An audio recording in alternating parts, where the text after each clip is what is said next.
ఇప్పుడు గ్యాస్కి అయితే మనం ఇబ్బంది పడుతున్నామండి. గ్యాస్ ఎక్కువ బుక్ చేయగానే రావట్లేదు. గ్యాస్ అయిపోతే మాత్రం మన కష్టాలు మామూలుగా లేవు. ఎందుకంటే గ్యాస్ అయిపోతే కుంపటి ఉంది, కుంపటి తీశాను. దాని మీద కాసిన పాలు అవి కాచాను. నిన్న మీకు మన ఛానల్లో పెట్టాను. మా అబ్బాయి ఇండక్షన్ స్టవ్ కూడా బుక్ చేశాడండి, వస్తుందని. అది ఈరోజు రావడం జరిగింది. ఇప్పుడు చూసారా, దీని మీద ములక్కాడ టమాటా కూర వండేసానండి, అయిపోయింది. మామూలు మన స్టవ్ మీద ఏం చేస్తానంటే రైస్ కుక్కర్లో రైస్ పెట్టేశానన్నమాట అండి.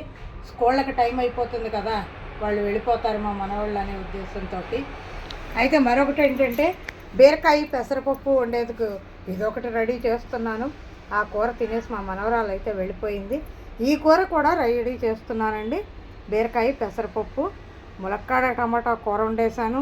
చూసారా, ఇండక్షన్ స్టవ్ వల్ల బాగానే ఉందండో. ఇది వండడం రాదు కానీ ఇప్పుడే నేర్చుకున్నాను. ఏంటి దీని మీద అన్ని ఫ్లాట్గా ఉండే గిన్నెలే పెట్టాలని మా ఫ్రెండ్స్ని అడిగితే వాళ్ళు చెప్పారు.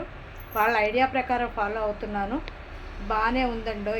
కానీ మన స్టవ్వులు, మన కుంపట్లు, మన కట్టెల పొయ్యిలు దొరికితే అవి ఆరోగ్యానికి చాలా మంచిదండి. వాటినే వాడుకుంటే బాగుంటుంది ఫ్రెండ్స్.